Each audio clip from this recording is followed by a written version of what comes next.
গরম কসকসে চা পায়ে পড়ার পরেও রোদেলা নির্বিকার। সে হতভম্ব হয়ে তাকিয়ে রয়েছে। মনে হচ্ছে চারপাশ ঘুরছে, সেও ঘুরছে, জগৎটাও ঘুরছে। রোদেলা যেন বিশ্বাসই হচ্ছে না আবেগের কথা। সে চোখ বড় করে আবেগের দিকে তাকিয়ে আছে। তার ডোক গিলতে কষ্ট হচ্ছে। চোখ বেয়ে ইতিমধ্যে কয়েক ফোঁটা পানিও গড়িয়ে পড়েছে।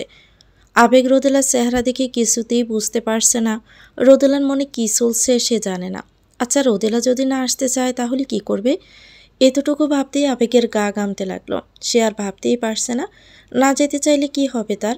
উত্তর আবেগের কাছে নেই। রোদেলা ধপ করে সোফায় আবেগের মুখোমুখি বসে পড়ে। আবেগের দৃষ্টি রোদেলার পায়ের পাতার দিকে গেল। সে কি, গরম চা পড়ায় পায়ের পাতা লাল হয়ে গেছে। এভাবে চলতে থাকলে তো পায়ে ফোস্কা পড়ে যাবে। আবেগ দ্রুত উঠে দাঁড়ালো এবং ফ্রিজের কাছে গেল। সে নিজের বাসায় কোনোদিন ফ্রিজ খুলে দেখে না কি আছে, আর আজকে প্রয়োজনে শ্বশুরবাড়ির ফ্রিজ খুলতে হচ্ছে। ফ্রিজ খুলে দেখে বরফ নেই, কিন্তু এক বোতল ঠান্ডা পানি আছে। সে রান্নাঘর থেকে একটা ছোট হাঁড়ি এনে রোদেলার পায়ের সামনে রেখে পায়ের পাতার উপর ঠান্ডা পানি ডালতে লাগলো। রোদেলা আবেশে চোখ বুজে ফেলে। উফ, এত শান্তি লাগছে কেন তার। আবেগ বেশ সময় নিয়েই রোদেলার পায়ে পানি ঢেলে দিচ্ছে। তারপর উঠে দাঁড়িয়ে বলে, ডিমের সাদা অংশ দিলে ভালো হতো। রোদেলা চটজলদি বলল, দরকার নাই ডিম দেওয়ার, আমার জ্বলছে না।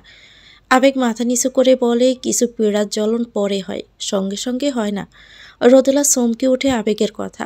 আবেগ একবার সরাসরি রোদেলার দিকে চোখ তুলে তাকায় এবং বরাট কণ্ঠে বলে, আমি সব কিছুই ভুলে গিয়ে আবারও আগের মতো করে বাঁচতে চাই। নিজের ছেলে মেয়েদের সাথে কিছু মুহূর্ত একসাথে থাকতে চাই। রোদেলা কোমল গলায় বলে, তাহলে বলতে চাচ্ছ তুমি সমুদ্র আর প্রিয়কে নিয়ে থাকতে চাইছ? হুম।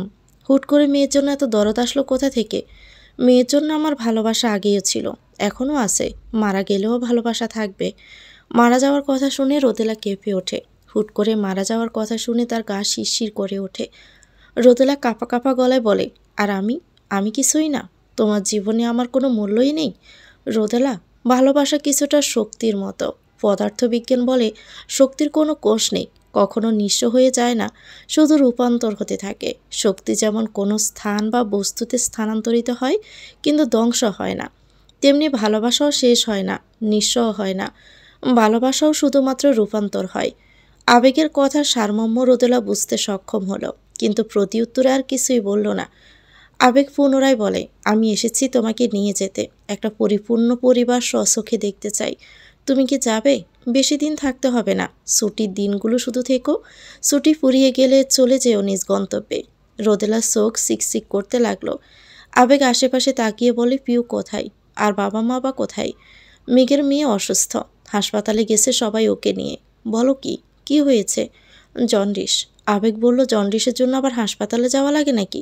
বাসায় আসতে বলো, বাসায় বিশ্রাম নিবে, ঠিকমতো বেড রেস্ট নিলেই সেরে যাবে। আজকে বাসায় নিয়ে আসবে ওকে। ও, আমি একবার পিউর সাথে কথা বলি, দেখি ও আমার সাথে যেতে ইচ্ছুক কিনা। রোদেলা কোমল গলায় বলে, পিউ যাবে, অসুবিধা নেই। আবেগ বড় আশা নিয়ে বলে, আর তুমি? রোদেলা চোখের মনি এদিক ওদিক করতে করতে বলে, আমিও যাব, শাড়িটা বদলে আসি। আবেগের চেহারায় এক সিলতে হাসি ফুটে উঠল। সে ভাবতেও পারেনি তার ইচ্ছে পূরণ হবে। সত্যি নিজেকে কিছুটা হলেও ভাগ্যবান মনে হচ্ছে। রোদেলা উঠে গেল। আসলে সে এখানে থাকতে পারছে না। তার কান্না পাচ্ছে, খুব প্রচণ্ড কান্না পাচ্ছে। এত বছর পর না তার নিজের একটা একক সংসার হবে, যেখানে সামান্য লবণ কেনার মতো তুচ্ছ বিষয় থেকে শুরু করে বড় বড় সব ধরনের ব্যাপারের দায়িত্ব তার কাঁধে থাকবে। রোদেলা নিজ হাতে তার বাসা সাজাবে। বাসার প্রতিটি কোণায় মায়া নামক বস্তু ঢেলে দিবে। বাসার আনাচে কানাচেতে তার ছোঁয়া থাকবে, তার বাচ্চাদের স্মৃতি থাকবে। ভাবতেই কান্না পাচ্ছে তার। রোদেলা শাড়ি বদলানো নাম করে রুমে এসে অযোধ্যারায় কেঁদে নেয়। নিজেকে বিশ্বের একমাত্র সুখী মহিলা বলে মনে হচ্ছে। এই অশ্রুমালা বেদনার না, যন্ত্রণারও না। এই অশ্রুমালা কেবল এবং কেবলমাত্র সুখের আবাসের অশ্রু। সে আলমারি খুলে একটা কচু পাতা রঙের শাড়ি পরল। সুন্দর করে কুচি দিয়ে শাড়ি পরে বের হলো রুম থেকে। তারপর রান্নাঘরে গিয়ে দুধ সেমাই বানানোর প্রস্তুতি নিল। দুধ সেমাই আবেগের ভীষণ প্রিয় খাবার। সেমাই আবার কিশমিশ দেওয়া যাবে না, আবেগ কিশমিশ খায় না। অথচ রোদেলার কিশমিশ এতটাই পছন্দ যে খালি মুখে অনায়াসে 4-5টা কিশমিশ খেতে পারবে সে। আচ্ছা, আবেগ কি জানে তার কিশমিশ অনেক পছন্দ? শ্রাবণ ছাদে একাধারে সিগারেট টানছে আর আলিয়াকে ফোন দিচ্ছে, কিন্তু মেয়েটা তার ফোনই ধরছে না, বরং কেটে দিচ্ছে। এই নিয়ে 20 বারের অধিক তার ফোনে একবার ডায়াল হতেই কেটে দিয়েছে আলিয়া। যতবারই আলিয়া ফোন কাটে শ্রাবণ উদাস হয়ে যায়। মাত্রই আলিয়া তার ফোন কেটে দিল, তাই উদাসীনতা ঘিরে ধরেছে তাকে। সে আকাশের দিকে তাকিয়ে আছে। আকাশটা বড়ই অদ্ভুত। যখন মন খারাপ থাকবে তখন মনে হবে আকাশটারও মন খারাপ, আবার যখন মন খুশি থাকবে তখন আকাশটাকে আনন্দিত লাগবে। শ্রাবণ সিগারেটের টান দিয়ে বলে, আকাশ ভরা তারার মাঝেও শূন্য আমি, একলাই আমি। তার চোখ সিকসিক করে ওঠে। হঠাৎ ফোন বেজে উঠল। তার গোর কাটল। সে ফোনের স্ক্রিনে আলিয়ার নাম লেখা। চেনা নাম্বার থেকে কল আসতে দেখে শ্রাবণ হেসে দিল। সে দ্রুত ফোন রিসিভ করতেই আলিয়া ঝাঁঝালো কণ্ঠস্বর ভেসে আসছে, এই তো বাইরের সমস্যা কি? হ্যাঁ, ভাব নাই কেন এত? শ্রাবণ চমকে ওঠে। মেয়েটা এত ডেঞ্জারাস কেন? কোথায় ডাক্তার মেয়ে কোমলীয় হবে, শান্ত হবে, তা না, রাগ করে তুই তোকারি করতেও সে পিছপা হয় না। সে মুচকি হেসে বলে, কি করেছে সমুদ্র ভাই? আলিয়া চেঁচিয়ে বলে ওঠে, আজকে আপাকে দেখতে এসে একবারও তার কাছে গিয়ে বসলো না। তাহলে আসছে কেন মিয়া? ফল দিতে এসেছে? আমার সমুদ্র ভাইয়ের মাথা ফাটাতেই মন চাচ্ছে।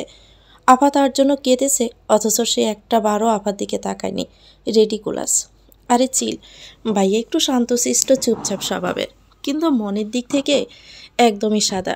আলিয়া দাঁত কটমট করে বলে, I hate you and your সদ্য গোষ্ঠী। শ্রাবণ হু হু করে হেসে বলে, but I love you. Alia থ হয়ে গেল। বলল কি আর উত্তর পেলটা কি? সাপটা এত বেয়াদব কেন? অসভ্য কোথাকার। সে খট করে ফোন কেটে দিল।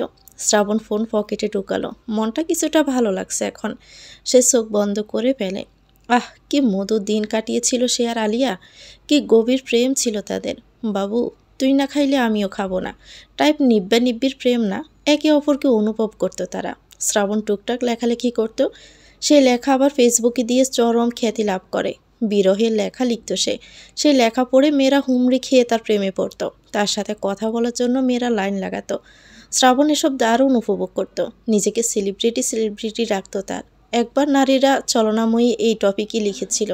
ব্যাস, কমেন্ট সেকশনে আলিয়া নূর আইডি থেকে বিশাল এক রচনা পায়। তাকে গালিও দিয়েছে আলিয়া। শ্রাবণ দ্রুত আলিয়ার আইডিতে গিয়ে একটা বড়সড় ধাক্কা খায় কারণ সে একটা গোলাপি পরি দেখেছিল। আলিয়ার প্রোফাইল পিকচার গোলাপি রঙের একটা জামা পরা ছিল। সে অনেকক্ষণ ছবিটার দিকে তাকিয়ে থাকে। এখনও আছে ছবিটা তার ফোনে। আবেগ রোদেলা আর প্রিয়কে নিয়ে বের হলো বাসায় ফিরে যাওয়ার উদ্দেশ্যে। রাস্তায় গাড়ি থামিয়ে আবেগ আর প্রিয় ভাগ্য করে কুমিল্লে থেমে প্রিয়র পছন্দের মিষ্টি কিনল। সঙ্গে রোদেলার প্রিয় দই নিতেও ভুলে না আবেগ। দোকানের পাশে ফুল বিক্রি হচ্ছিল। প্রিয় সেখান থেকে রজনীগন্ধার স্টিক কিনে। এর আগে এই ফুল সে কখনো দেখেনি। গাড়িতে বসে সে বারবার ফুলটা নাকে ধরছে। অদ্ভুত সুন্দর ফুলটার গন্ধ। সে মাঝেখানে বসেছে, বাম পাশে মা, ডান পাশে বাবা। ফুল হাতে বসে থাকতে তার 6 বছরের বাচ্চা মেয়ের মতো লাগছে। প্রিয় অকারণেই হেসে চলছে। তার মনে হচ্ছে সময়টা এত দ্রুত কেন চলে যাচ্ছে, একটু আস্তে যেতে কি পারে না? প্রিয়র চোখে মুখে উজ্জ্বলতা, খুশির ছাপ। আজ থেকে তার নতুন গন্তব্য, নতুন কিন্তু আপন ঠিকানায় যাচ্ছে সে। কলিং বেল বেজে উঠল। সমুদ্র ড্রয়িং রুমে চুপচাপ বসে আছে।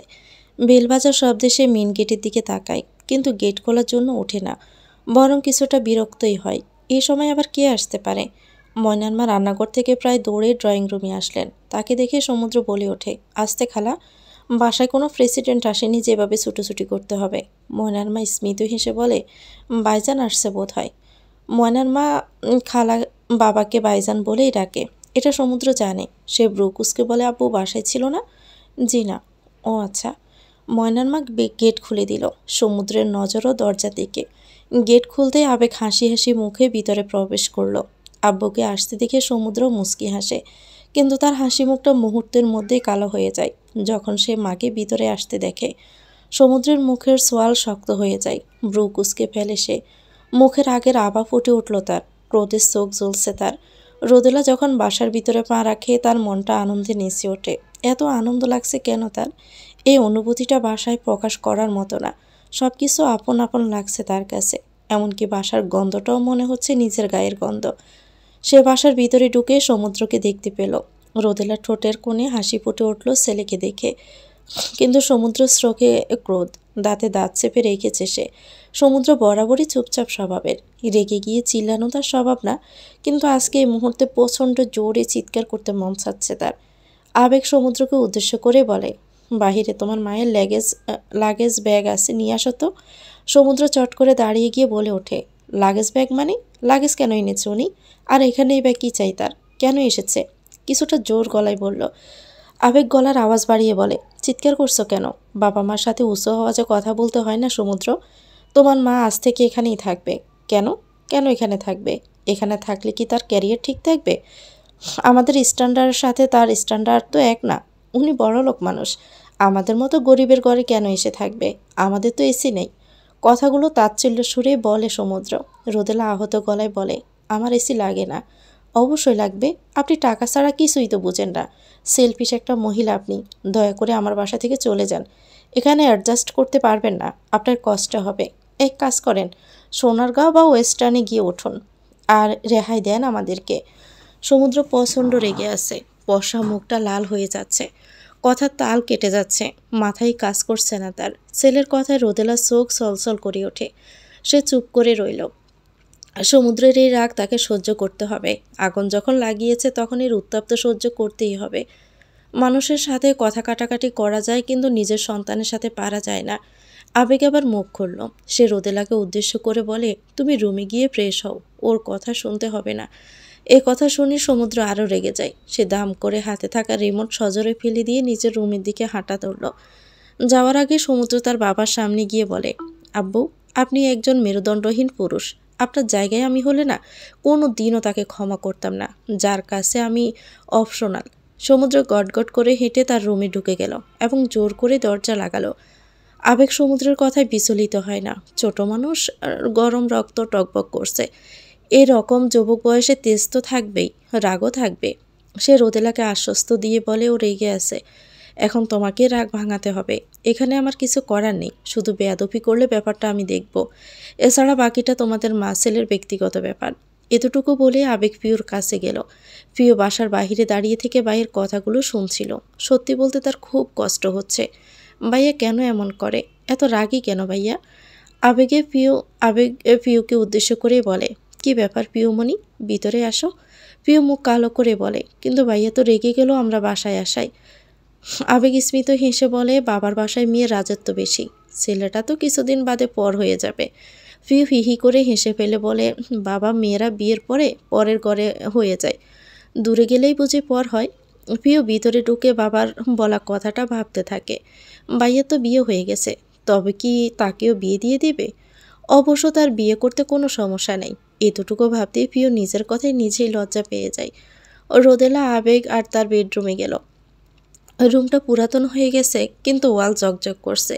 সম্ভবত নতুন করে পেন্ট করা হয়েছে। সে সলসল চোখে চারপাশে তাকালো। বিয়ের পরের দিন ঠিক যেমনটা অনুভব করেছিল আজকে তেমনি অনুভব করছে। কিছুটা সংকোচ, কিছুটা ভীত, আর মাইল খানেক ভালো লাগার এক দারুণ মিশ্র অনুভূতি। রোদেলা পিছন থেকে দরজা খোলার শব্দ পায়। হয়তোবা আবেগ এসেছে। রোদেলা পিছনে তাকালো। প্রিয়জনকে পিছন থেকে দেখতে নেই, বরং সামনে বসিয়ে মুখোমুখি হয়ে দেখতে হয়। রোদেলা রোদেলা পিছন থেকে বলে ওঠে, জি, কোনো কিছু লাগলে আমায় বলবে। আচ্ছা। রোদেলা জবাব না পেয়ে আবেগ বলে, সমুদ্রের কথায় মন খারাপ করেছ? রোদেলা আবার আবেগের দিকে ঘুরে তাকালো। রোদেলাকে দেখা মাত্রই আবেগের বুকটা স্যাঁত করে ওঠে। সে তো ভেবেছিল রোদেলা এমনি দাঁড়িয়ে আছে। কে আবার জানতো যে সে কেঁদে বন্যা বানিয়ে ফেলেছে। রোদেলার চোখ ভরা অশ্রু দেখে মনে মনে বলে, রোদেলাকে কাঁদলেও কতটা মায়াময়ী লাগে। আচ্ছা, রোদেলা কি আসলেই সুন্দর, নাকি তার চোখে তাকে সুন্দরী লাগে? প্রশ্নটা তোলা রাখলেও হুট করে একদিন রোদেলাকে জিজ্ঞেস করা যেতেই পারে। আপাতত তার কান্না থামাতে হবে এখন। আবেগ দৃঢ় পায়ে রোদেলার দিকে আগালো। সে একাধারে কেঁদেই চলেছে। কাঁদতে কাঁদতে হিসকি তোলার অবস্থা। তাকে কাঁদতে দেখে আবেগের কষ্টও হচ্ছে। কিছু কিছু মানুষ আছে যাদেরকে আমরা কখনোই কাঁদতে দেখতে চাই না। আমাদের চোখ তাদের কান্নারত মুখও দেখতে চায় না।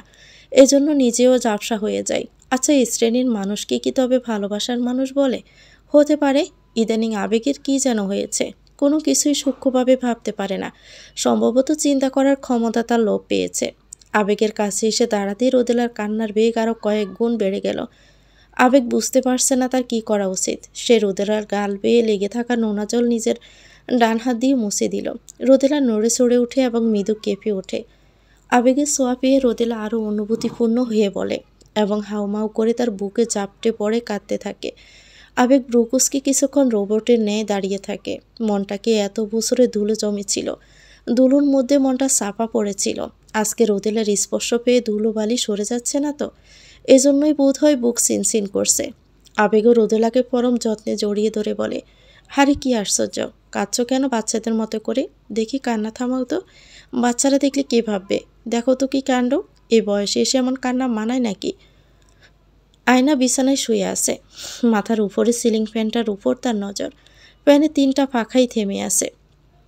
তার মনে হচ্ছে গায়ে থাকা কাঁথা ওড়না সরিয়ে ফেলে ফ্যানটা ফুল স্পিডে ছেড়ে দিতে। জ্বর যখন সেরে উঠবে ধরে তখনই নাকি গরম লাগে। আয়না চায় না তার অসুখ ভালো হোক। সে অসুস্থ হওয়ার পর বাবা তাকে রেখে কোথাও যায়নি, অফিসেও না, বাসায় ছিল। শুধু তাই না, মাও তার অনেক সেবা করেছে। মনে মনে আয়না অনেক প্রফুল্ল। জ্বর না সারলেও তার মন কি সেরে উঠছে না তো? আয়না গা থেকে কাঁথা সরালো, ফিট গামের জন্য ভিজে গেছে। সে উঠে বসলো। বিছানার পাশে টেবিলে হাফ গ্লাস ডাবের পানি রাখা। আয়না মুচকি হেসে গ্লাসটা হাতে নিল এবং ডাবের পানির গ্লাসে চুমুক দিল। সমুদ্র নাকি তার জন্য আজ 2 দিন ধরে 2টা করে ডাব পাঠায় তাকে খাওয়ার জন্য। এজন্যই আগ্রহ নিয়ে খায় আয়না। ডাবের পানি খাওয়ার পর খুবই শান্তি লাগে তার। আজকের ডাবে একটা শ্বাস হচ্ছিল। আয়না খুশি মনে সেই শ্বাসও খেয়েছে। সমুদ্রের কথা ভাবতে তার চোখের কোণে পানি চিকচিক করছে। আচ্ছা কি হয় যদি সমুদ্র অন্তত একটা বারের জন্য হলেও তার সাথে দেখা করতে আসে? 1 সেকেন্ডের জন্য হলেও চলবে। এতই ব্যস্ত সে। আয়না কি এতটাই তুচ্ছ সমুদ্রের কাছে? তুচ্ছ এবং বিরক্তিকর, নাকি সমুদ্র তাকে ঘৃণা করে? সে বিধবার জন্য তাকে ঘৃণা করে কি সমুদ্র? আয়নার অশোক মাখা মুখটা মলিন হয়ে গেল। সমুদ্রকে একবার দেখার জন্য তার মনটা ছটফট করছে, কিন্তু কাউকে কিছু বলতে পারছে না। আচ্ছা সমুদ্রকে কি একবার ফোন দেওয়া যায় না? কিন্তু তার তো কোনো ফোন নেই, সে তো নাম্বারও জানে না। আয়না উঠে বসলো। আলিয়ার কাছে ফোন নাম্বার আছে, তার কাছ থেকে ফোন দিলেই সমুদ্রকে পাওয়া যাবে। আয়না তার ঘর ছেড়ে বের হয়ে আলিয়ার কাছে গেল। আলিয়া তখন বসে বসে পড়ছিল। আপাকে তার রুমে আসতে দেখে কিছুটা বিস্মিত হলো সে। আপা এতদিনে একবারও রুম ছেড়ে অন্য কারো রুমে যায়নি, মাঝে মাঝে ছাদে যেত। আজ হুট করে কি হলো তার? আয়না আলিয়ার কাছে গিয়ে জিজ্ঞেস করে, তোর ফোনটা দিতে পারবি? আলিয়া প্রথমে হতভম্ব হলো, তারপর সে খুশি হলো। সে দ্রুত তার ফোনটা আপার হাতে ধরিয়ে দেয়। আয়না ফোন হাতে নিয়ে তার রুমের দিকে পা বাড়ালো। রুমে পৌঁছে সে দরজা লাগিয়ে দিয়ে সোজা বারান্দা চলিয়ে গেল।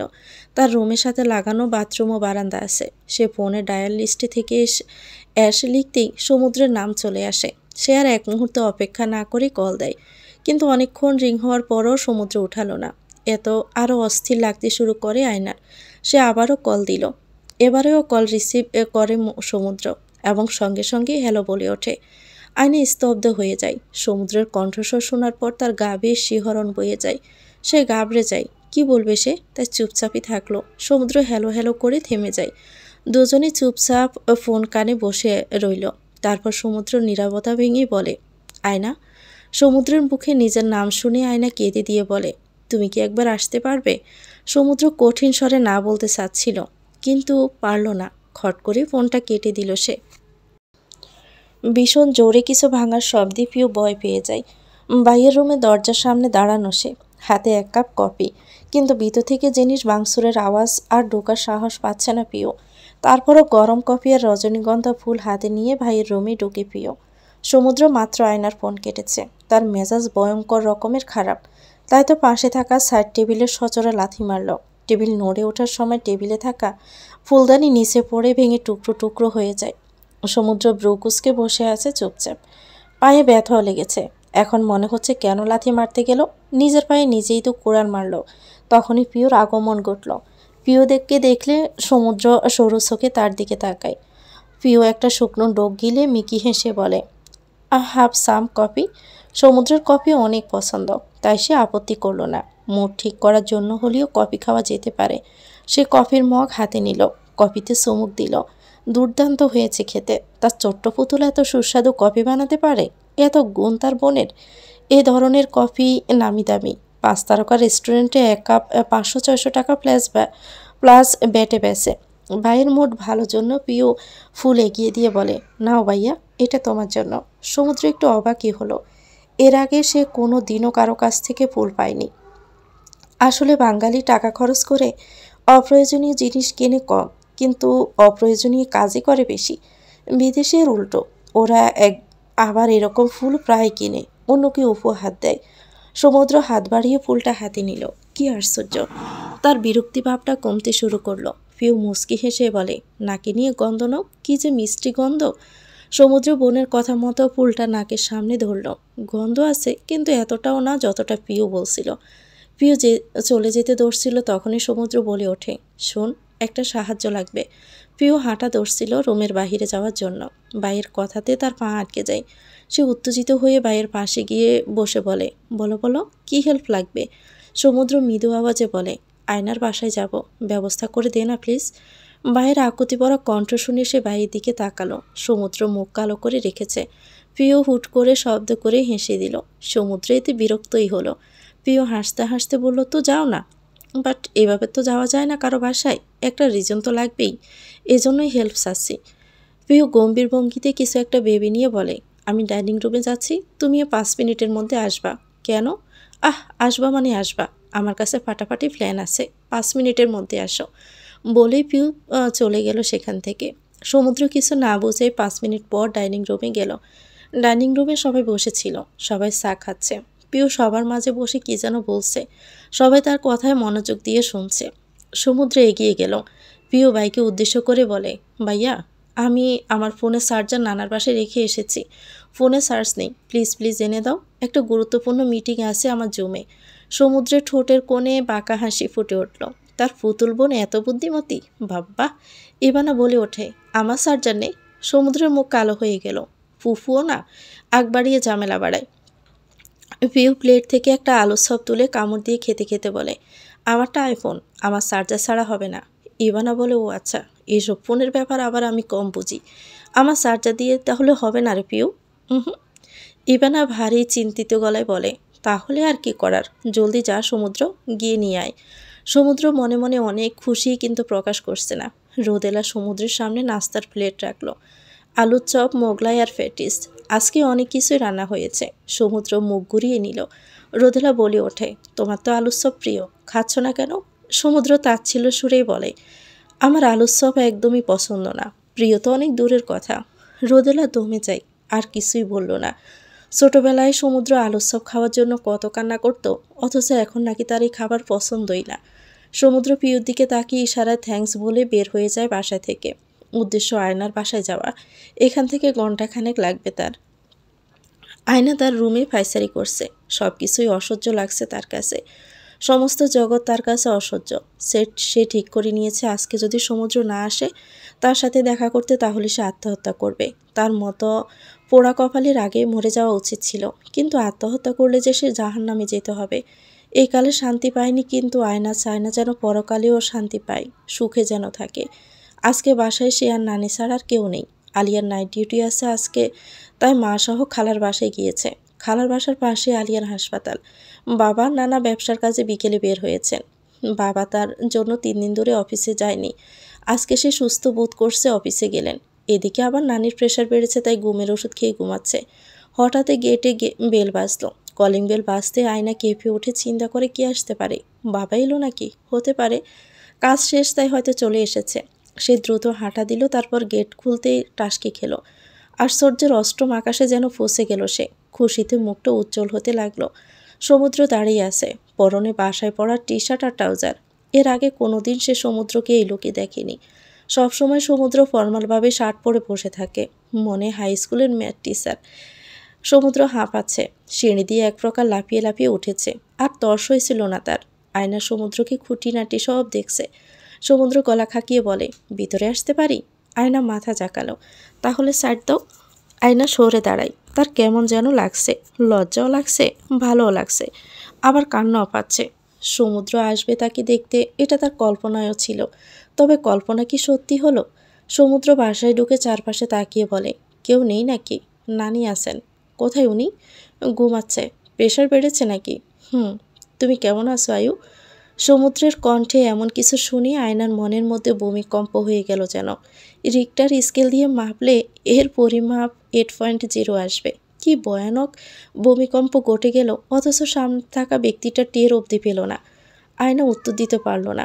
মুখ দিয়ে শব্দ বের হচ্ছে না, তার গলার বাকযন্ত্রই কাজ করছে না। সমুদ্র আয়নার কাছে এসে তার কপালে হাত দিল। সঙ্গে সঙ্গে আয়নার গায়ে বেয়ে 440 ভোল্টের বিদ্যুৎ খেলে গেল যেন। সমুদ্র বেশ মনোযোগ দিয়ে তার কপালে হাত দিয়ে চোখে চোখ রেখেছে। আয়না চোখ স্থির রাখতে পারছে না, চোখ ভরে আসছে তার, যখন তখন পানি চলে আসবে। সমুদ্র অপর হাত দিয়ে আয়নার নাকের নিচে লেগে থাকা বিন্দু বিন্দু ঘাম মুছে দিয়ে প্রশ্ন করে, ঘামছো কেন? আয়নার শুকনো ডোক গিলল, সে একটা ঘোরের মধ্যে যেন চলে যাচ্ছে। আচ্ছা, সমুদ্র কি সত্যি এসেছে নাকি সে স্বপ্ন দেখছে? তার এত খুশি লাগছে কেন? সমুদ্র সরে এসে বলে, চা দাও তো। আয়না দ্রুত চা বানাতে গেল। সে ঠিক করলো আজকে নিজ হাতে রান্না করেই সমুদ্রকে খাওয়াবে। কিন্তু কি রান্না করা যায়? বাসায় কি কি আছে? তারা মধ্যবিত্ত পরিবার। বাসায় সব কিছু কখনোই একসাথে থাকে না। চিনি থাকলে চা পাতা থাকে না, আবার দুধ থাকলে তো চিনি থাকে না টাইপ অবস্থা তাদের। বাসায় নুডলস ছাড়া কিছুই নেই। হতাশ হয়ে যায় সে। সমুদ্র তো ছোটোবেলায় নুডলস খুব পছন্দ করত। এখনও কি করে? সে রান্না করলে কি খাবে তার হাতের রান্না? আয়না 7-5 ভাবতে ভাবতে রান্না শুরু করলো। আজকে বহুদিন পর রান্না করছে। সে খুব ভালো বিরিয়ানি আর তেহারি বানাতে পারত। জর্দা পোলাওটাও তার খুব মজা হতো। প্রতি ঈদে আয়নাই বাসা সব রান্না করত। এখন এসব আষাঢ়ে গল্প। সে রান্না শেষ করে সুন্দর করে ট্রেতে সাজিয়ে বের হলো রান্নাঘর থেকে। এদিকে খানিকক্ষণ কেটে যাওয়ার পরেও আয়ু না আসায় সমুদ্রের বারান্দায় গিয়ে সিগারেট ধরালো। সিগারেটে টান মারতে তার প্রেয়সী ট্রে হাতে হাজির হলো বারান্দায়। সমুদ্র উৎসাহ নিয়ে দেখলো কি এনেছে। চা, নুডলস আর ড্রাই কেক। সে নুডলসের ভাটি হাতে নিয়ে খেতে লাগলো। বেশ আয়েশ করেই খাচ্ছে সমুদ্র, যেন অমৃত কিছু খাচ্ছে। খাওয়ার মাঝপথে সে খাওয়া থামিয়ে আয়নার কাছে গেল এবং চামচে করে তার মুখের সামনে নুডলস ধরল। আয়না বিস্মিত হয়ে যায়। সমুদ্র বলল, নাও মুখে দাও। আয়না অল্প একটু খাবার মুখে নিয়ে বিস্ময়কর চোখে সমুদ্রের দিকে তাকিয়ে থাকে। সমুদ্র আবার নিজে বাকিটা খেয়ে নিয়ে বলে ওঠে, আয়ু, বাচ্চাদের মতো মুখে খাবার ধরে আসো কেন? খেয়ে নাও। আয়না লজ্জা পেয়ে যায়। সে এতক্ষণে সমুদ্রের হা করা মুখের খাবার পুড়ে দিয়ে চাবিয়ে খাওয়ার দৃশ্য দেখায় এতটাই ব্যস্ত ছিল যে নিজের খাওয়ার কথাই ভুলে গেছে। খাওয়া শেষ করে চায়ের কাপে চুমুক দিল সমুদ্র। তারপর বলল, পৃথিবীটা গোল, এই জন্য কখন কি হয় বোঝা যায় না। কিন্তু যেহেতু বৃত্তাকার, তাই ঘুরে ফিরে একই জায়গায় এসে থামি যেখান থেকে যাত্রা শুরু করেছিলাম। আয়না মুগ্ধ হয়ে তার কথা শুনছে। কি সুন্দর করে কথা বলে সে। মনে হয় সে বলুক আর আয়না শুনে যাক। সমুদ্র কথা বলা থামিয়ে দিয়ে বলে, বলতো বৃত্তের ক্ষেত্রফলের সূত্র কি? Fire square. Very good. আমি ভেবেছিলাম তুমি উত্তর দিতে পারবে না। আয়না নিচু গলায় বলে, আমি অশিক্ষিত না সমুদ্র। এটা তোমার ভুল ধারণা যে আমি অশিক্ষিত। কেন এমন ভাবো আমি জানি না। সমুদ্র চায়ের কাপ সরিয়ে সিগারেটে ফুঁক দিয়ে বলে, তাই নাকি? কি পাশ করেছো তুমি? বিলেত থেকে ব্যারিস্টারি? আমি অনার্স পাশ করেছি। নিচু গলায় বলল, কোন বিষয়ে? বাংলা নাকি ইংরেজি? কেমিস্ট্রি। সমুদ্র সিগারেটে টান মারতে যাচ্ছিল, কিন্তু আয়ুর মুখে কেমিস্ট্রি সাবজেক্ট শুনে সে থ হয়ে যায় এবং আয়ুর দিকে তাকিয়ে বলে, ও আল্লাহ, কেমিস্ট্রি! এত কঠিন সাবজেক্টে পড়াশোনা করেছ? কোন ভার্সিটি থেকে? ঢাকা ভার্সিটি। সমুদ্রে একটা বড় সড়ো ধাক্কা খেল এবং কিছুক্ষণ স্যুপ থেকে উল্টো পথে হাঁটা ধরলে আয়না দ্রুত তার কাছে গিয়ে কাঁদো কাঁদো গলায় বলে, তুমি কি আমাকে ঘৃণা করো? সমুদ্র ব্রু কুঁচকে আয়নার দিকে তাকালো, কিন্তু কিছু বলল না। আয়না কেঁদে দিয়ে বলে, প্লিজ আমাকে ঘৃণা করবে না। কেন ঘৃণা করব? আমি বিধবা, জন্য। সমুদ্র এতটুকু শুনে রাগে পেটে পড়ে আয়নাকে দেওয়ালের দিকে ধাক্কা দিল। দেওয়ালের দিকে ধাক্কা খেয়ে পড়ল সে।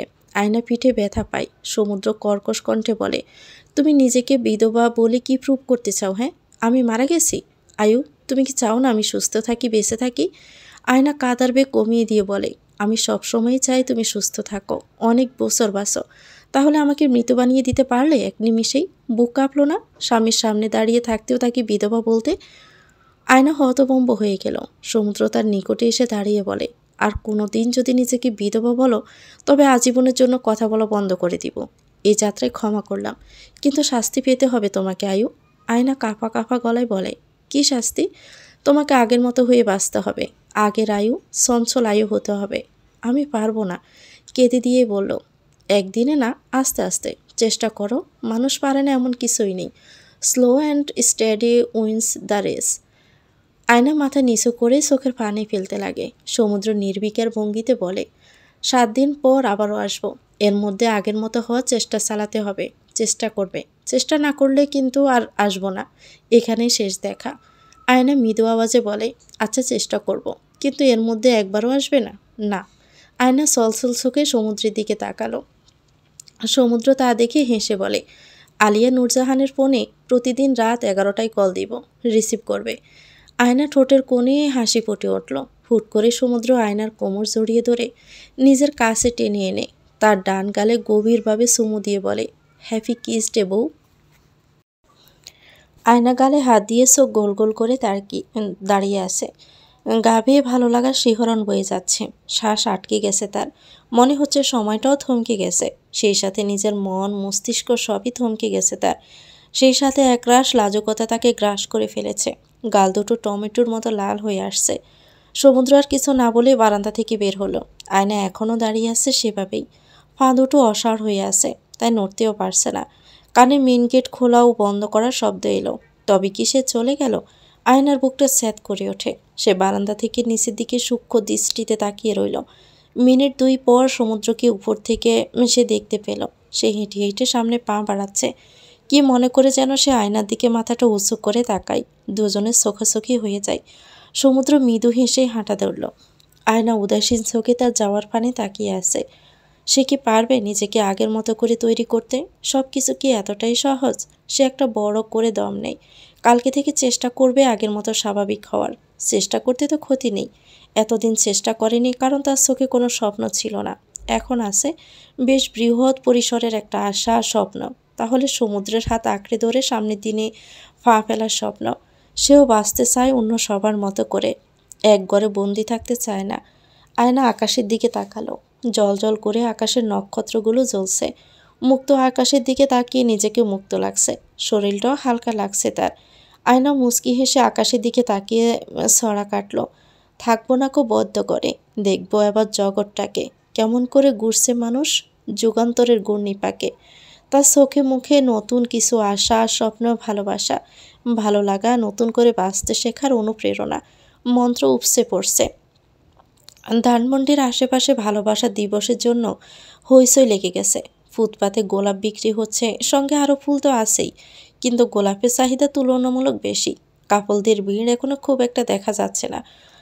সকালের জন্য প্রেমিকরা ঘুম থেকে উঠেনি। দুপুরের পরই দেখা যাবে এদেরকে। রঙ্গন একটা ফুলওয়ালার কাছে গিয়ে জিজ্ঞেস করে, এক পিস গোলাপ কত করে? একদম 50 টাকা। রঙ্গনের চোখ তো কপালে। সে জাড়ি মেরেই বলেন, গাছের ছাড়া কিনবো না, ফুল কিনবো।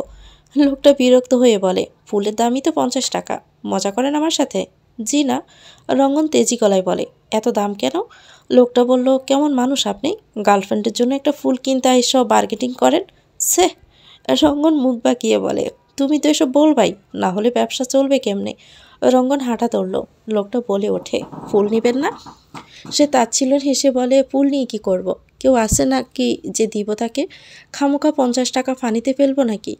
সামনের স্টেশনেই রঙ্গনের কর্মক্ষেত্র। সে আস্তে আস্তে হাসছে। তার মনে বহুত প্রেম জমা আছে, কিন্তু এই প্রেম যার মাথায় ডালবে তারই বড় অভাব। মাঝে মাঝে বিজ্ঞাপন দিতে মন চায় যে গার্লফ্রেন্ড চাই।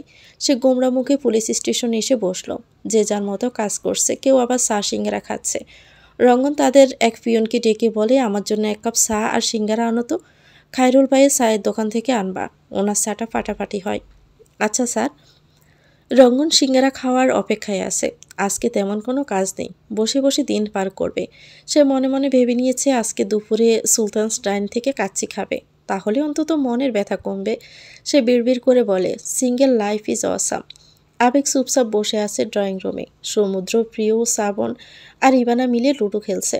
প্রিয় তেমন একটা বোঝে না লুডো খেলার কৌশল, তাই সে বারবার উল্টাপাল্টা দান দিচ্ছে আর সবাই হেসে গড়াগড়ি খাচ্ছে। আবেগ উঠে দাঁড়ালো এবং প্রিয়র পাশে গিয়ে দাঁড়ালো। প্রিয় 3টে গুটি হাতে ধরে বসে আছে, মুখটা গোমরা করে রেখেছে। আবেগ বলল, 3টে গুটি খেয়ে ফেলেছে তোমার? প্রিয় ঠোঁট উল্টিয়ে বলে, সমুদ্র ভাইয়া আমার একটা পাকা গুটি কেটে ফেলেছে বাবা, আর 2টা শ্রাবণ ভাইয়া কেটেছে। সমুদ্র ছক্কা হাতে নিয়ে ঘোরাতে ঘোরাতে বলে, ওই শ্রাবণ দেখতো প্রিয়র 4র্থ নম্বর গুটি কাটতে কত লাগবে আমার? শ্রাবণ শয়তানি হেসে বলে, 4। সমুদ্র দান দিল, কিন্তু দান আসলো 3। সে সঙ্গে সঙ্গে প্রিয়র সবুজ গুটির পিছনে নিজের হলুদ গুটি দিয়ে দিল। প্রিয় অসহায় চোখে বাবার দিকে তাকালো। আবেগ মেয়ের হয়ে সমুদ্রকে ধমকে বলে, এই তুই আমার মেয়ের গুটি কাটবি না।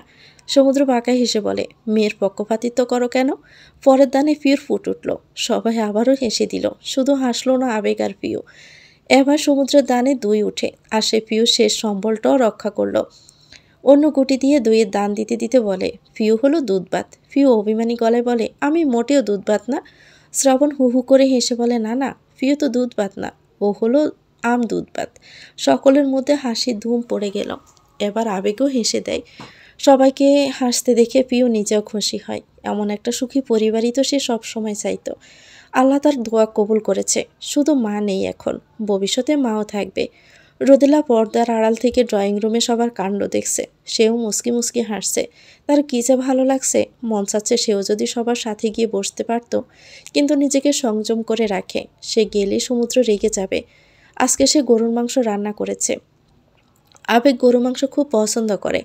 আবেগের জন্যই সে রান্না করেছে। এখন দুপুর, খেতে আসবে সবাই।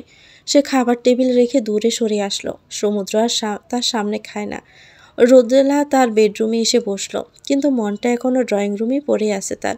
ইস, তার ছেলেটাকে হাসলে কতটা সুন্দর দেখায়। মন চায় একবার যদি ছেলেকে শুয়ে দেখতে পারত, একবার যদি কপাল স্নেহের পরশ মেখে দিতে পারত। রোদেলের বুকটা হু হু করে ওঠে, না চাইতেও চোখ বেয়ে পানি গড়িয়ে পড়ে। সে হতাশ হয়ে একদৃষ্টিতে ফ্লোরের দিকে তাকিয়ে থেকে আড়াল থেকে ডাইনিং রুমের দিকে নজর রাখল।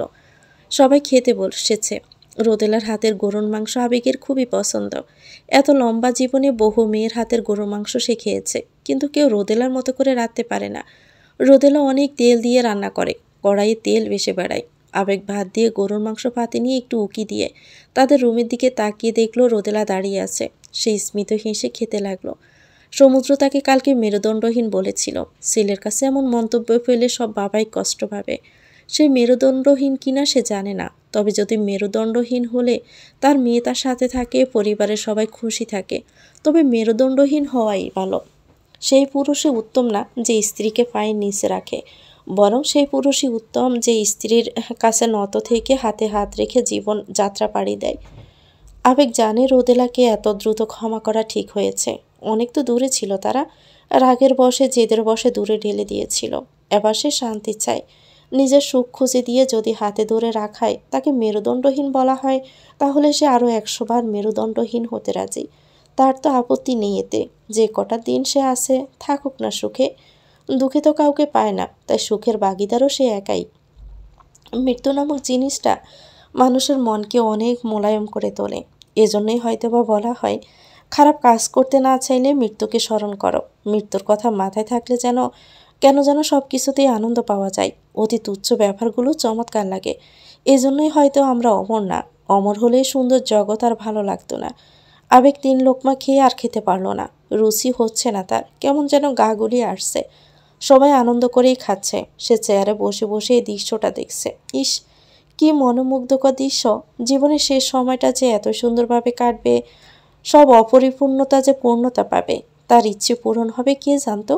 এই পূর্ণতা প্রাপ্তির জন্য যদি কেউ তাকে মেরুদণ্ডহীন ডাকে, সে মানুষ হয়েও মানুষ হতে পারেনি। আর তাছাড়া ক্ষমাই তো মহৎ গুণ। রোদেলা যে অন্যায় করেছে এটা সেও জানে। আবেগ তাকে কোনো কিছু ছাড়াই ক্ষমা করে দিয়েছে। এই ব্যাপারটা রোদেলার মতো আত্মসম্মান বোধ নারীর মনে দাগ কাটবে। মনে মনে সে কষ্ট পাবে।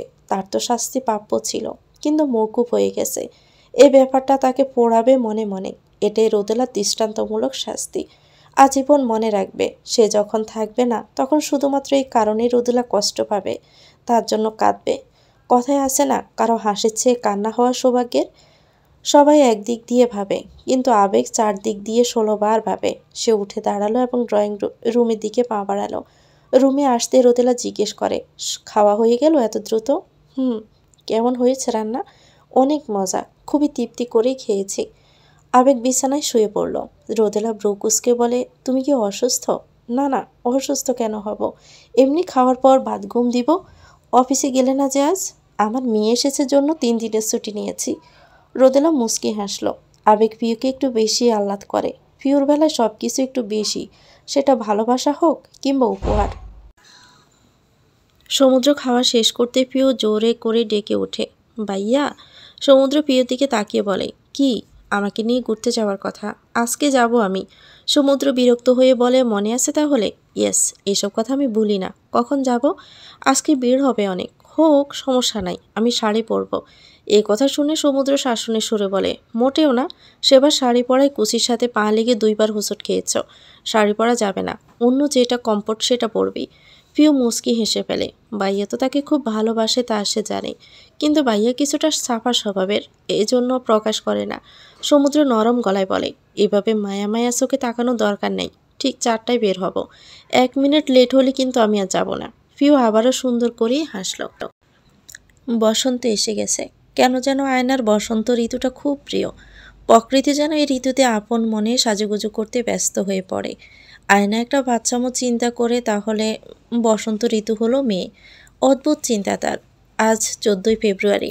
আজকে নাকি ভালোবাসার দিবসও বটে। ভালোবাসা আর বসন্তের মধ্যে নিবিড় সম্পর্ক আছে। এটা আয়নার একক মন্তব্য। বসন্তের বাতাসে ভালোবাসারা ঘুরে বেড়ায়। বসন্ত বাতাসে প্রেম খুঁজে পাওয়া যায়।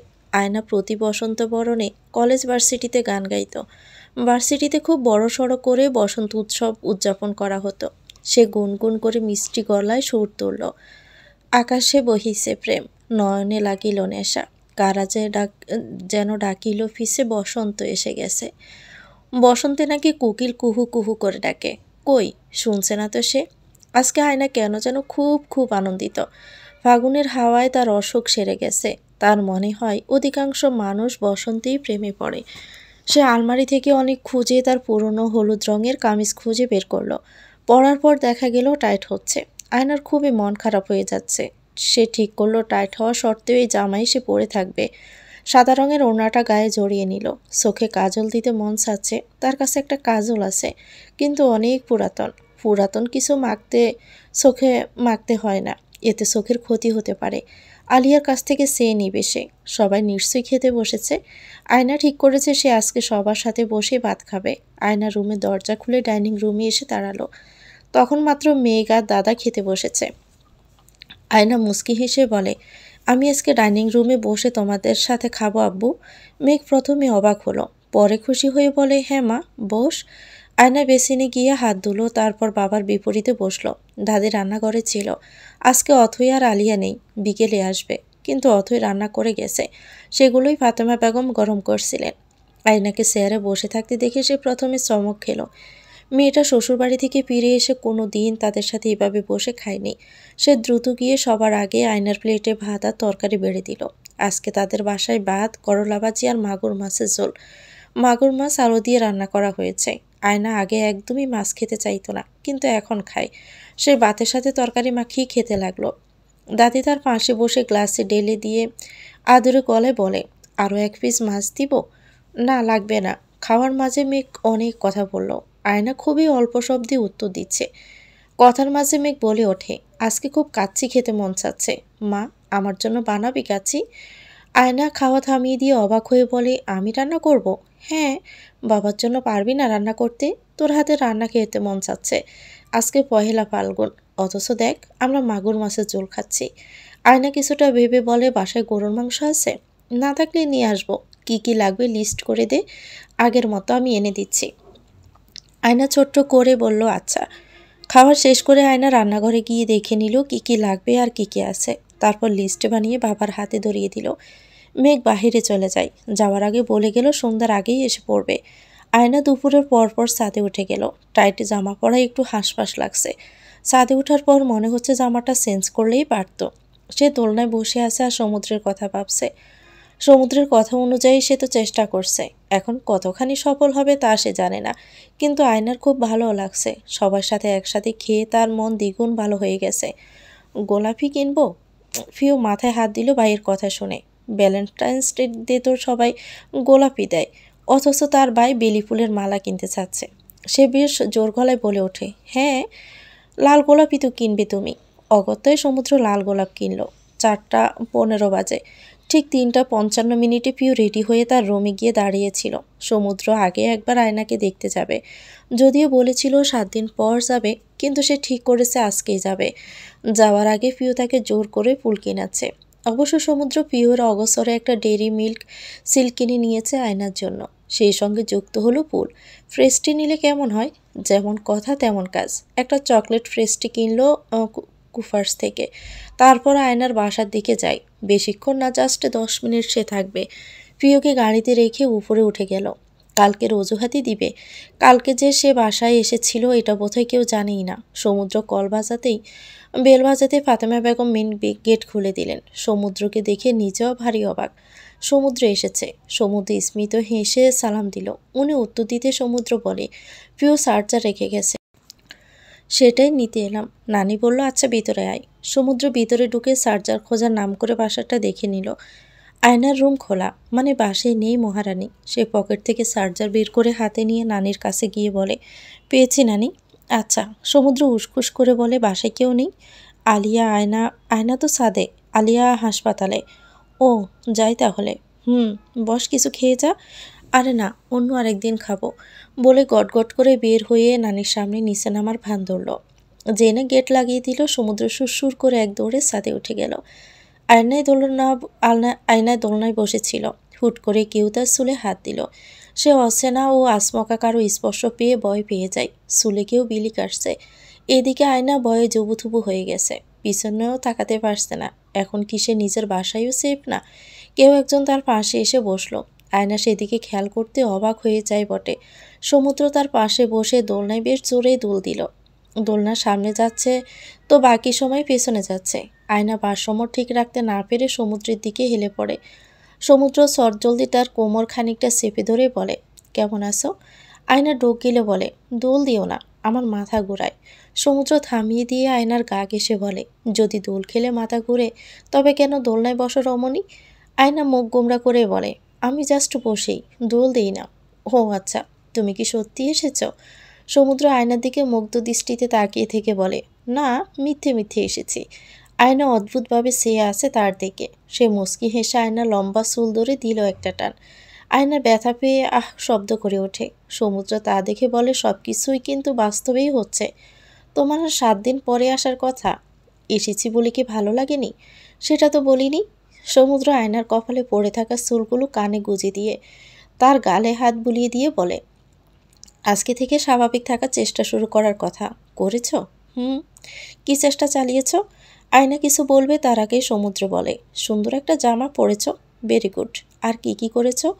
দুপুরে সবার সাথে ভাত খেয়েছি, সন্ধ্যার পর রান্নাও করব। সমুদ্র খুব মনোযোগ দিয়ে আয়নার খোলা রাখা চুলগুলোতে বিলি কাটছে। এতে অস্বস্তি বোধ করছে আয়না। সে জড়সড় হয়ে বসে রইল। লজ্জা লাগছে তার। সমুদ্র বলে, কি রান্না করবে? কাচ্ছি। সে পকেট থেকে চকলেট বের করে আয়নাকে দিয়ে বলে, খাও। আয়না না করে দিয়ে বলে, আমার তো পেট ভরা, মাত্রই ভাত খেয়েছি।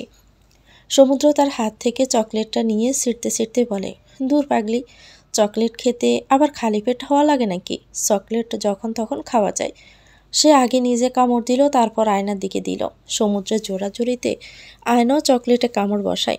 সমুদ্র বলে ওঠে, স্বামীর জুটো খাবার খেলে নাকি ভালোবাসা বেড়ে যায়? তোমারও ভালোবাসা বাড়ছে নাকি? আয়না জবাব দিতে পারল না। সমুদ্র আবারও চকলেট খেতে লাগলো। আকাশের দিকে তাকিয়ে বলে, আমার এই চকলেট খুবই পছন্দ, এজন্য এনেছি, নাও আর একটু খাও। আয়না আবার বিনা বাক্যে চকলেটে কামড় দেয়, কারণ সেও চায় সমুদ্রের প্রতি তার ভালোবাসা আরও অনেক বেশি বাড়ুক। সমুদ্র আবারও দোল দিল। আয়নাকে আবার ইচ্ছে করে টেনে নিজের কাছে এনে বুকের সাথে জড়িয়ে রাখলো। আয়নাও বাধ্য মেয়ের মতো সমুদ্রের বুকে দুঃখভুক আওয়াজ শুনছে। সমুদ্রের গায়ের মাতাল করা ঘ্রাণ তার নাকে আসছে। আয়নার চোখ টলমল করছে। সমুদ্র আয়নাকে বাহুডোরে আবদ্ধ রেখে বলে, হুটহাট করে প্রেমে পড়ার মজাই আলাদা, তাই না? আয়োজন করে প্রেমে পড়া যায় না। আয়না আর কিছু বলল না। আয়না নিয়ে কিছুক্ষণ দোল খেয়ে উঠে পড়ে সমুদ্র। আয়না বলে, চলে যাচ্ছ? জি, ভালো থাকবেন। গড়ে দেখলো সে মাত্র 15 মিনিটের মতো কাটিয়েছে। গাড়িতে বোন অপেক্ষা করছে। জলদি তাকে যেতে হবে। পিউকে নিয়ে ধানমন্ডি লেক ঘুরে ফুচকা খেলো তারা। এরপর 7 মসজিদ রোডের দিকে হাঁটা ধরলে সমুদ্রের ফোন আসে পপুলার হাসপাতাল থেকে। জবের জন্য আবেদন করেছিল সে। বাবার এক পরিচিত কলিগও আছে সেখানে। তার সুপারিশে তারা কথা বলতে চায় সমুদ্রের সাথে। আজকে হলে ভালোই হয়। সমুদ্রে বিপাকে পড়ে যায়। পিউকে নিয়ে এসেছে, এখন গেলে পিউ কোথায় থাকবে? পিউ শোনা মাত্রে বলে ওঠে, আমি কি শিশু বাচ্চা নাকি? তুমি এক্ষুনি যাও, আমি বাসায় একা একা যেতে পারবো। সমুদ্র বলল, কিন্তু সত্যি পারবি?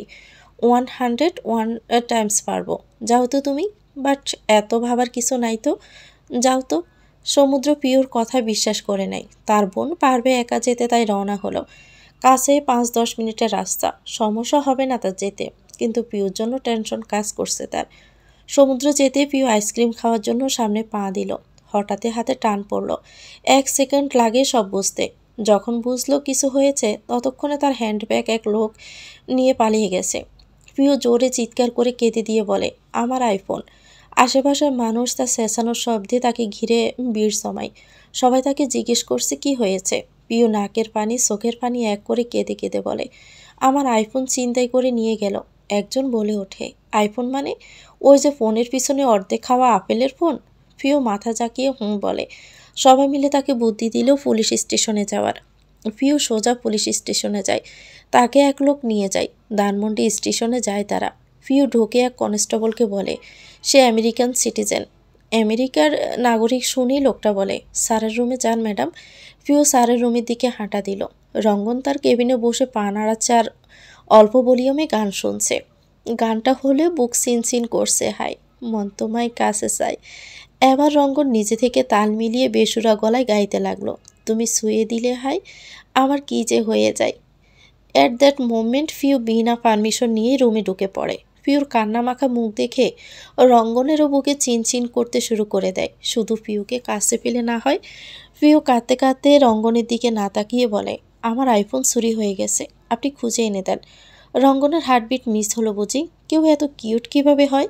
রঙ্গন বলে ওঠে, মডেল কি? পরিচিত আওয়াজ শুনে পিউ মাথা তুলে তাকিয়ে দেখে বাসে তাকে ফেলে দেওয়া ছেলেটা দাঁড়িয়ে আছে তার সামনে। সে হতভম্ব হয়ে যায়। রঙ্গন প্রশ্ন করে, রূপবতী কন্যা, মডেল কি ফোনের? IPhone 11 max pro. Oh my God, ওই ঘড়ির চুলার মতো 3 লেন্সের ফোনটা চুরি হয়ে গেল। হুম। রোদেলা বারান্দায় থাকা ফুলের টবে পানি দিচ্ছিল। তখনই আবেগ বারান্দায় ঢুকে বলে, এই সময় পানি দিচ্ছ? সূর্য তো ডলে পড়ে গেছে। এখন গাছে পানি দিলে তো গাছেরা শালক সংশ্লেষণে করে খাবার রান্না করতে পারবে না। আবেগের আজগুবি কথায় রোদেলা খানিকটা হাসলো।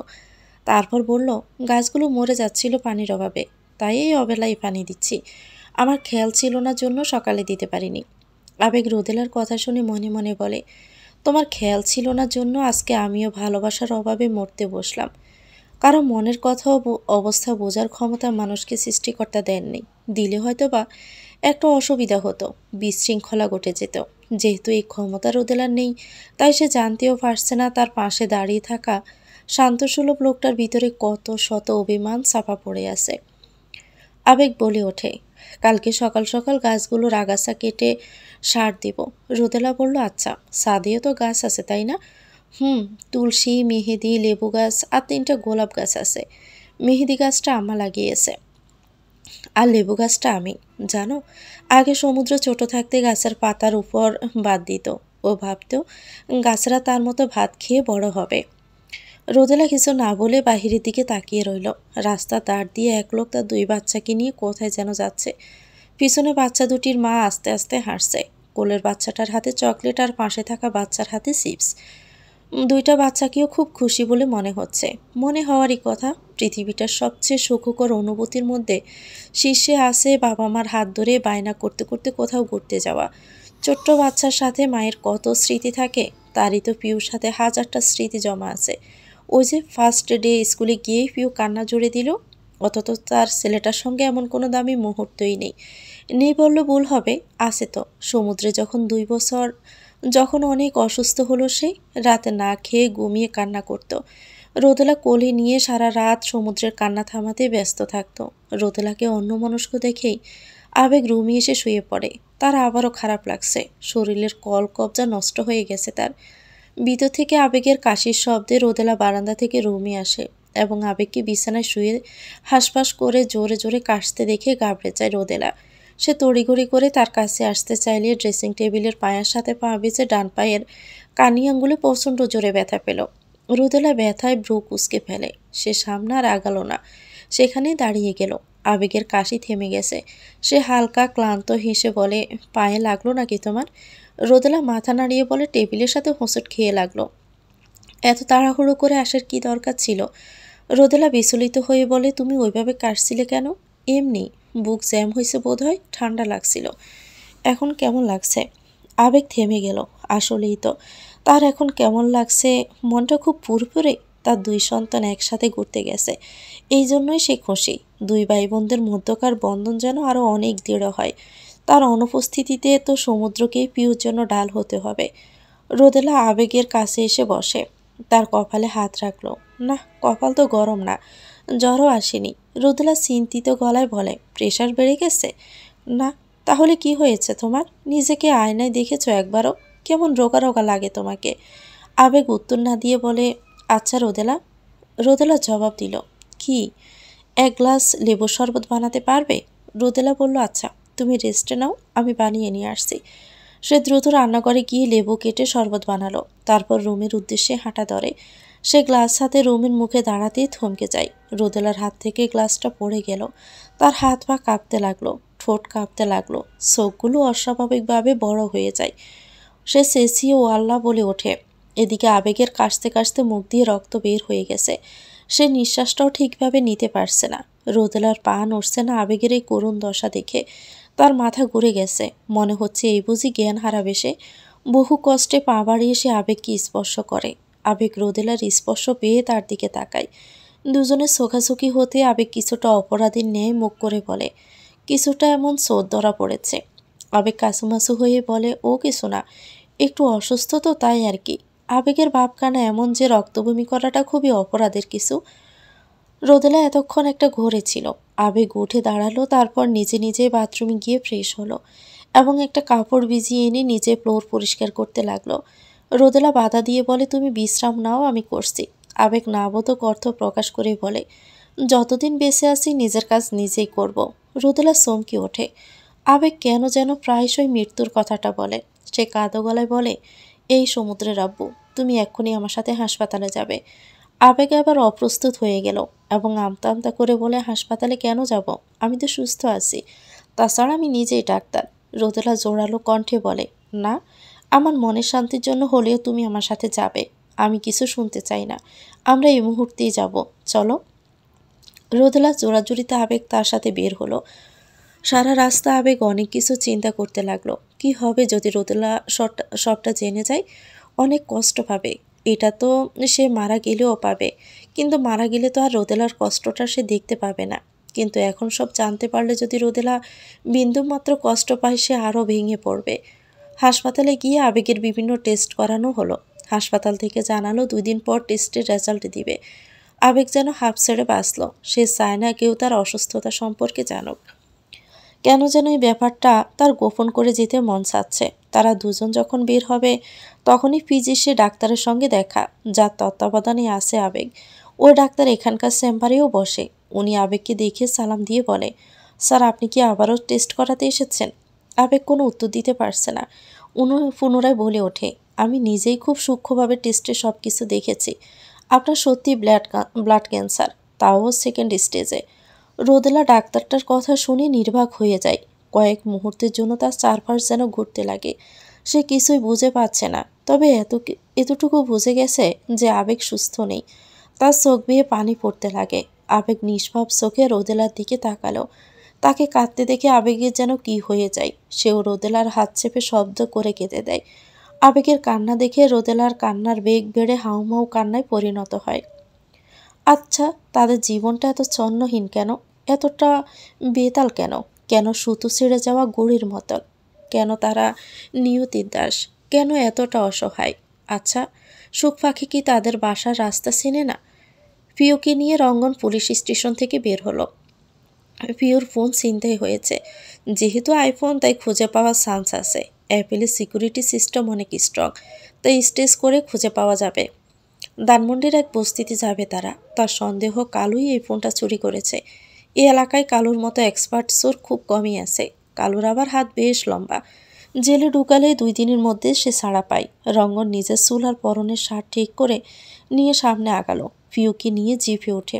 পিউ পিছনে বসেছে আর সে সামনে। গাড়ি স্টার্ট দিয়ে লুকিয়ে লুকিয়ে লুকিং গ্লাসে পিউকে সে দেখছে। পিউ জানালা দিয়ে বাহিরে তাকিয়ে আছে। রঙ্গন বিড়বিড়িয়ে বলে, বাহিরে দেখার কি আছে, একটু আমার দিকেও তাকান। সে এবার গলা খাকিয়ে বলে, মিস, আপনার নামটা যেন কি? পিউ ঝাঁঝালো কণ্ঠে বলে, নাম তো বলিনি একবারও। রঙ্গন দমে গেল। মেয়েটা ভালোই তো চালাক। প্রথম দেখাই বোকা ভেবেছিল, এখন এই মেয়েকে নিজের চেয়েও চালাক লাগছে। সে বলে, নামটা কি জানতে পারি? পিউ বিনতি ইশরাক। পিউ নামটা শুনে রঙ্গন মুচকি হেসে বলে, আপনার নামটা তো আপনার মতোই কিউট। পিউ ব্রু কুচকে বলে, সরি। না না, কিছু না। তো আমেরিকান সিটিজেন আপনি? তাও এত সুন্দর বাংলা পারেন। আমি কিন্তু জন্মসূত্রে বাঙালি, আর আমার বাবা মাও বাঙালি। আচ্ছা, আমেরিকা দেখতে কেমন? নিশ্চয়ই রূপকথার অসীন রাজ্যের মতোই, তাই না? সবাই সাদা ধবধবা। প্রিয় রঙ্গনের কথাই হেসে দিল। এতে লজ্জা পায় সে। এরকম বোকা কথা বলা ঠিক হলো না। পিহু হাসি মুখে বলে, একবার ভ্যাকেশনে গিয়ে ঘুরে আসুন, তাহলে বুঝবেন দেখতে কেমন। রঙ্গন মুখ কালো করে বলে, ওই কপাল নিয়ে কি আর জন্মেছি নাকি? ভ্যাকেশনে আমেরিকায় যায় ধনীরা, আমাদের মতো মধ্যবিত্তরা ছুটিতে কক্সবাজার যায়। আমেরিকা আমরা টিভিতে দেখি। প্রিয় কিছুই আর বলল না। সে বিরক্ত হচ্ছে ছেলেটার কথায়। ছেলে মানুষ এত বাসাল হয় নাকি? এদিকে সে ফোনের চিন্তায় বাসে না, আর উনি আসছে গল্প করতে তার সাথে। রঙ্গন বলে ওঠে, আমার নাম জানেন? না। রঙ্গন। আম্মা বড় শখ করে আমার নাম রঙ্গন রেখেছিল। আমি নাকি তার জীবনটা রঙে ভরিয়ে দিয়েছি, এই জন্যই আমার নাম রঙ্গন রাখা হয়েছে। পুরো নাম হলো, কথা না বলে সাবধানে গাড়ি চালান তো। রঙ্গন বলে, আরে হ্যাঁ, আপনি চিন্তা করবেন না, ফোন পাওয়া যাবে। বস্তির সামনে এসে গাড়ি থামলো। তারপর পিউকে উদ্দেশ্য করে বলে, আপনি বসে থাকুন, আমি আসছি আপনার ফোন নিয়ে। গাড়িতে এসি ছেড়ে দিয়ে চলে যায় রঙ্গন। বস্তির ভিতরে ঢুকবে এর আগে একটা 10-12 বছরের ছেলে দৌড়ে এসে বলে, আঙ্কেল আগে হাত ধুয়ে নিন। রঙ্গন আকাশ থেকে পড়ল। ইদানিং বস্তিতে ঢুকার আগেও হ্যান্ড স্যানিটাইজ করা লাগে নাকি? সে হাত ধুয়ে ভিতরে ঢুকে কালো রুমে গেল। কালো সাহেব বসে বসে টিভিতে বিগ বস দেখছিল। রঙ্গন আশায় বিরক্ত সে। আজকে বিচার বসেছে বিগ বস ঘরে। এ সময় কার পর্বগুলো জমজমাট হয়। সে বিরস মুখে বলে, আরে আরে ধানমন্ডি থানার ওসি সাহেব যে, সালাম। রঙ্গন বলে, ভাই আইফোনটা ফেরত দে প্লিজ, আমি জানি তুই চুরি করছিস। কালো ভাব নিয়ে বলে, পারবো না, আমার টাকা লাগবে। রঙ্গন পকেট থেকে 500 টাকা বের করে বলে, এ নাও, এবার দাও। কালো খপ করে টাকাটা নিয়ে বলে, মাত্র 500? আজকে ভ্যালেন্টাইন্স ডে, গার্লফ্রেন্ড নিয়ে ঘুরতে যাব ডিনারে, আরও লাগবে। এবারও রঙ্গন যেন আকাশ থেকে পড়ল। শালা সরো কি ডেটে যায়? সে পকেট থেকে আরও 500 টাকা বের করে বলে, মেয়েটাকে পটাতে চাচ্ছির জন্য টাকা দিয়ে দিচ্ছি, ফোন না হলে পিটাইয়া লাল করে দিতাম। রাখেন আপনার দমক। তা মেয়ে পটাইতে পারবেন তো? ক্যাপাসিটি আছে নাকি হেল্প লাগবে? রঙ্গন পারে না এমন কোনো কাজ নাই, এবার তো অন্তত ফোনটা দে। কালো বিগ বস দেখায় মনোযোগ দিয়ে পকেট থেকে ফোনটা বের করে দিল। রঙ্গন ফোন হাতে নিয়ে পাওয়ার বাটন অন করে দেখে পিওর একটা হাস্যোজ্জ্বল ছবি স্ক্রিনে শো করছে। সে মৃদু হেসে বলে, ও গো বিদেশিনী, আমি তোমারে বহু কাল ধরে চিনি, তুমি যে আমার মনের রানী। ফোন ফেরত এনে পিওকে দিতে সে 24টা দাঁত বের করে হেসে দেয়। রঙ্গন তাকে দেখে হাসে। পিও খুশি হয়ে রঙ্গনকে অনেকগুলো ধন্যবাদ দেয়। রঙ্গন মনে মনে খুশিতে পাগল হয়ে যাচ্ছে। সে বলে উঠে, চলুন আপনাকে বাসায় নামিয়ে দেই। না না, লাগবে না, আমি একাই যেতে পারবো, সন্ধ্যা হয়ে গেছে, আপনাকে একা ছাড়া যাবে না। রঙ্গনের এই কথাটা পিওর খুব ভালো লাগে। একদম ভাইয়ের মতো দায়িত্ব নিয়ে বলছে। পিউ তার সাথে গাড়ি করে যেতে রাজি হয়। এবার পিউ নিজ থেকে কথা শুরু করে দেয়। সে বলে ওঠে, আপনার কোনো ভাই বোন নেই? এ প্রশ্নে রঙ্গনের মুখটা শুকিয়ে যায়। সে বলে ওঠে, সে ভেজা গলায় বলে, একটা ফুটফুটে বোন ছিল। পিউ নরম গলায় বলে, এখন নেই? রঙ্গন সামনের দিকে শূন্য দৃষ্টিতে তাকিয়ে থেকে বলে, বেশি আদর করতাম তো, তাই বিরক্ত হয়ে আল্লাহর কাছে চলে গেছে। জানেন, ওর হাতগুলো তুলের মতো নরম ছিল। পিউ রঙ্গনের কথার আগামাথা বুঝল না, তবে এতটা বুঝে যায় যে আদরে বোন হারিয়ে যাওয়ায় একজন ভাইয়ের হাহাকার কতটা শ্বাসরুদ্ধকর ঘটনা। পিউকে তার বাসায় নামিয়ে দেয় সে, তারপর নিজ গন্তব্যে চলে যায়। হুট করে তার মনটা বিষিয়ে গেল।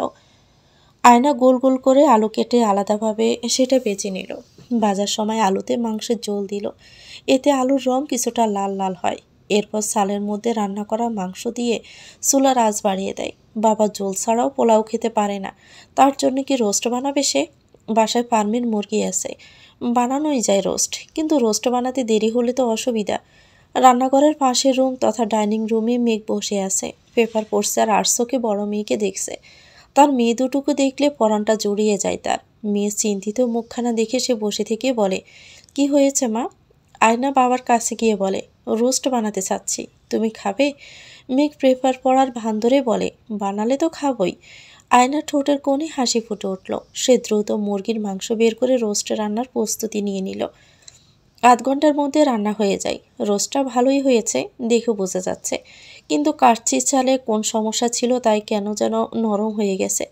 এতে মনটা খারাপ হয়ে যায় তার। আবারও আলু সিদ্ধ কম হয়েছে, একটু শক্ত শক্তই আছে। আয়না একটা হতাশার শ্বাস নেয়। সে যে রান্না করেছে এটা কি একবার সমুদ্রকে জানাবে? জানিয়ে যদি বলে এসে খেয়ে যেতে, সমুদ্র কি তার অনুরোধ রাখবে? আয়না বাবার কাছে গিয়ে তার ফোন চাইল।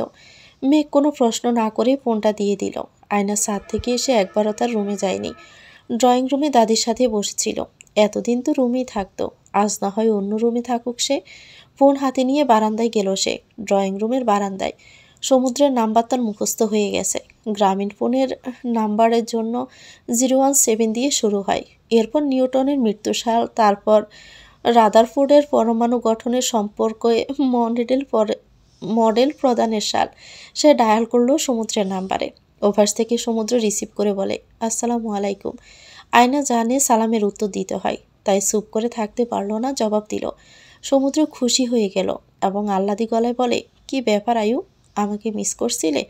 রাতে খেতে আসতে পারবে এখানে? সমুদ্র ভেবেচিন্তে বলে, না গো, সম্ভব না। কেন, রান্না করেছ নাকি? আরেকদিন শুধু আমার জন্য রান্না করিও, তখন খাবো। আচ্ছা। আর কিছু? না। এটা কার নাম্বার? আব্বুর। আচ্ছা, রাখি তাহলে। আল্লাহ হাফেজ। একটু ব্যস্ত আছি, পরে কথা বলবো। আয়নার বলতে ইচ্ছে করছিল, আর একটু কথা বললে কি খুব ক্ষতি হবে, কিন্তু কথাটা বলা হলো না। সে তার রুমে গিয়ে লাইট অন করতে হতভম্ব। টেবিলের উপরে একটা লাল গোলাপ, ফ্রেশ টি আর একটা কার্ড। সে কার্ড হাতে নিয়ে খুলে দেখে কার্ডে গোটা গোটা কিন্তু পেঁচানো হাতের লেখায় লেখে, নিজের মনের যত্ন নিয়ে প্রিয়। আয়নার মন মুহূর্তে যেন ভালো হয়ে গেল। সেই সাথে খুশির অশ্রু চোখে এসে গেল। তো ভিউয়ার্স, গল্পটির নাম হচ্ছে প্রেম প্রদীপ। এটা গল্পের পঞ্চম অংশ। পরবর্তী অংশ পেতে চ্যানেলটিকে সাবস্ক্রাইব করে আমাদের সাথে থাকবেন। ভিডিও ভালো লাগলে একটি লাইক দিয়ে দিবেন, কমেন্ট করে জানাবেন কেমন লেগেছে। সবাই ভালো থাকবেন। আল্লাহ হাফেজ। আসসালামু আলাইকুম।